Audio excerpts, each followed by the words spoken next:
The smell of burnt coffee is something I never noticed until I was the only one making it. For 41 years, my husband Howard made the coffee every single morning. He'd be up before me, before the sun, and by the time I came downstairs in my robe, the whole kitchen smelled like something warm and purposeful. After he passed 2 years ago last March, I kept buying the same brand. Folgers, dark roast, the red can. I don't know why. Maybe I thought the smell would be enough. It isn't. I always let it brew too long now, and it comes out bitter, and I drink it anyway standing at the kitchen window watching the bird feeder he installed the summer before his diagnosis. That's how most of my mornings go. Howard and I built this house together. Not literally. We hired contractors, but we chose every room, every detail. The bay window in the kitchen because I wanted morning light. The wraparound porch because Howard said a house without a porch wasn't a home. We raised our son Garrett here. Watched him learn to ride a bike in the driveway. Sat on that porch the night he graduated high school. Just the three of us, and Howard said he was so proud he thought his heart might give out from it. He was laughing when he said it. We didn't know then how close to true that would be. When Howard died, Garrett was the one who handled everything. The funeral home, the paperwork, the calls to relatives I hadn't spoken to in years. He was organized and efficient, and I was grateful. I told myself that was love. That taking care of logistics was how certain people express grief. His wife, Amber, had always been polite to me, polite in the way that maintains a careful distance, never rude, never warm. She organized the food at the reception after the funeral and made sure everything was labeled and arranged neatly, and when people complimented the spread, she said thank you and didn't mention that my neighbor Connie had actually made half of it. I noticed. But I let it go. What I didn't see, what I couldn't see, maybe because I didn't want to, was that something had shifted in how Garrett spoke to me after his father died. Small things at first. The way he'd cut me off mid-sentence. The way he'd glance at Amber when I said something, like he was checking to see if he was allowed to agree with me. I told myself he was processing grief differently. I told myself we all were. 6 months after Howard passed, Garrett suggested I think about downsizing. We were sitting at my kitchen table, the same table where I'd helped him with homework, where we'd had Christmas breakfast for 3 decades, and he said it so casually, like it was just a practical consideration. He said the house was too big for one person. He said the property taxes were steep. He said he worried about me rattling around alone in 4 bedrooms. I said I was fine. He said I was fine. He said I should think about it. I thought about it. And I decided I wasn't going anywhere. That should have been the end of it. With a different son it would have been. Amber started calling more after that. Not to check on me. I want to be precise about this because I spent months telling myself that's what it was. But to ask questions. Careful, indirect questions. Had I updated my will since Howard passed? Had I thought about who would manage the property if my health changed? Did I have a financial advisor, and had I thought about consolidating assets? I'm 67 years old. I taught middle school English for 32 years. I am not a foolish woman. But grief does something to your instincts. It makes you second-guess yourself. It makes you wonder if suspicion is just loneliness wearing a mask. If the people asking about your assets are doing it out of love rather than appetite. I kept telling myself it was love. The phone call that changed everything came on a Tuesday in February. I remember because I'd been reorganizing Howard's bookshelf, something I'd been avoiding for nearly a year, and I'd found a photograph tucked inside his copy of To Kill a Mockingbird. It was a picture of the 2 of us from our trip to the Smoky Mountains, maybe 20 years ago. I was laughing at something off camera and Howard was watching me laugh, not the camera, and the look on his face was something I hadn't let myself think about since he died, because it was too precise a thing to lose. I was sitting on the floor holding that photograph when my phone rang. It was Garrett. He said he needed to talk to me about something important. He said he and Amber had been doing a lot of thinking. He said they'd looked into it, and given the size of the property and the current market, it made more financial sense for them to take over the deed. Just on paper, just for tax purposes, and I could continue living there, of course, but the house would technically be in Amber's name going forward. He said an attorney friend of theirs had drafted a quitclaim deed. He said I just needed to sign it. He said it the way you say something when you've rehearsed it. No pauses. No room for questions. I didn't say anything for a long moment. Then I said, I'm going to need to think about that. He said there wasn't really a rush, but the sooner the better given tax season. He said Amber thought it was the smartest move. He said Dad would have wanted me to be protected. He said that last part and I had to set the phone down for a second. I don't know what Howard would have wanted, but I know that man built me a wraparound porch because he said a house without one wasn't a home. I know he planted the tulip bulbs in the side yard every October, so I'd have something to look forward to in April. I know he would not have wanted me to sign away the only thing he left me. I didn't call Garrett back that night. Instead, I called my younger brother, Theodore. Theodore is 63, 4 years younger than me, and he spent 25 years as a civil litigation attorney in Atlanta before he retired to a little place on Lake Lanier. He and Howard were close, used to fish together every Father's Day weekend. After the funeral, Theodore was the one who stayed an extra week, who fixed the gutter that had been pulling away from the roof, who sat with me on the porch on his last night and said, "You call me if you need anything, Lorraine." I mean anything.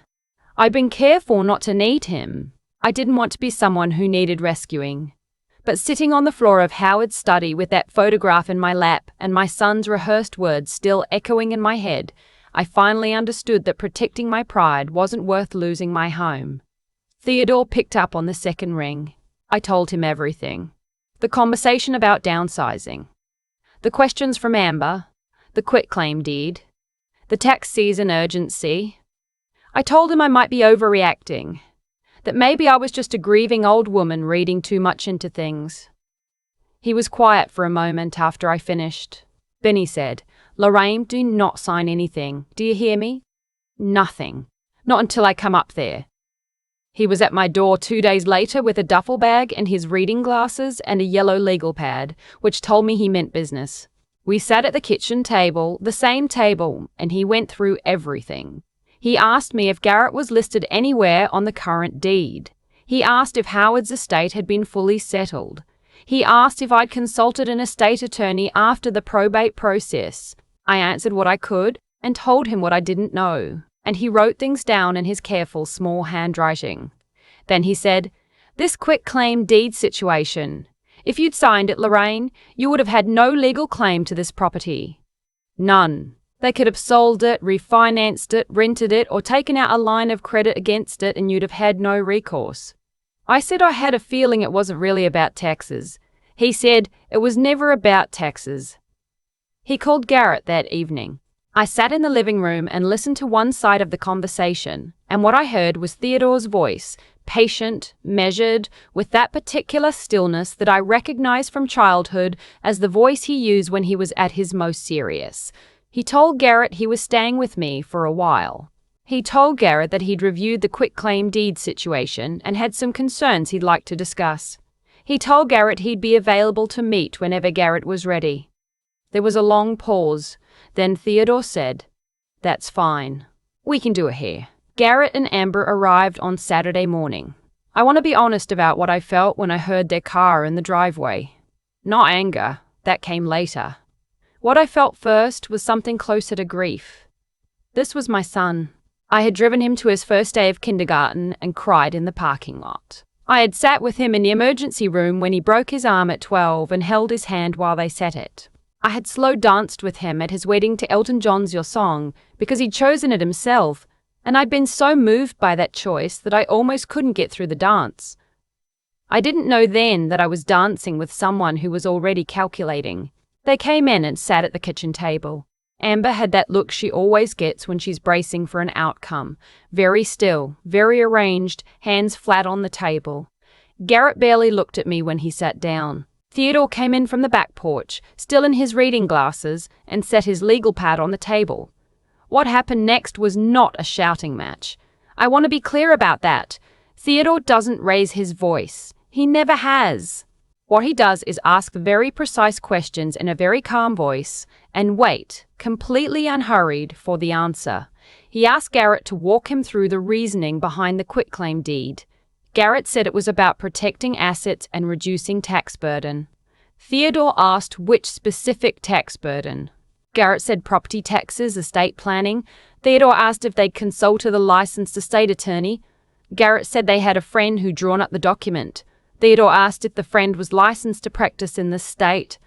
There was a pause. Theodore said that quitclaiming property to a third party, specifically a daughter-in-law with no existing interest in the estate, outside of a formal estate planning process had no meaningful tax benefit. None. He said that what it would accomplish was transferring legal ownership of a fully paid-off $400,000 property from a surviving spouse to a person with no legal obligation to that spouse. Amber's expression didn't change, but she stopped looking at Theodore and started looking at the table. Garrett said they were just trying to help me. Theodore said, then help her. Come visit more. Shovel the driveway when it snows. If she wants to update her estate plan, she can hire her own attorney, I can recommend several, and do it properly. But this house belongs to your mother. It will continue to belong to your mother, and I'd like to make sure we're all very clear on that. The silence that followed was the kind that has weight to it. Garrett looked at me then. Really looked at me. Maybe for the first time in months. I don't know what he was looking for. Maybe he expected me to soften things, to offer him an exit from the moment, the way I had always done. I had spent so much of our relationship being the one who smoothed things over, who found the charitable interpretation, who made it easier for everyone else at cost to myself. I just looked back at him. After a while, he said, "I'm sorry, Mom." I don't know how much he meant it. I don't know if he'd understood what he'd been about to do, or if he understood it fully and had done it anyway, or if Amber had been the architect of it and Garrett had been too cowardly or too entangled to stop it. I may never know.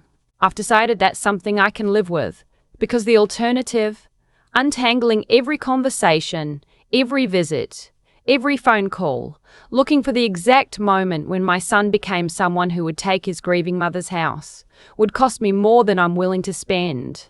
What I know is this. He and Amber left an hour later. They drove away, and I stood on the wraparound porch and watched the car until it turned at the end of the street. Theodore came and stood beside me. He said, "You doing okay?" I said I didn't know yet. He said that was an honest answer. We stood there for a while in the February cold. The tulip bed on the side of the house was just beginning to show the first green tips, even in the chill.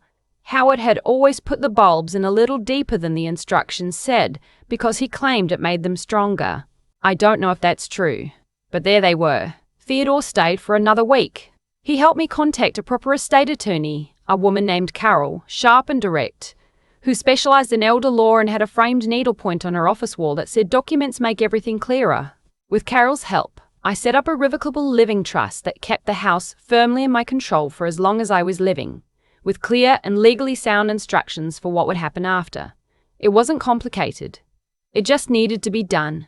Carol said she saw situations like mine more often than most people would imagine. Elderly surviving spouses, mostly women, she said, though not always, who in the fog of grief signed things they shouldn't have or were pressured into financial decisions that stripped them of the security their spouses had spent a lifetime building. She said the saddest cases were the ones where people didn't find out until it was too late to undo. I thought about that a lot in the weeks after Theodore went home. I thought about how close I had come. How if I hadn't paused? How if I hadn't called him?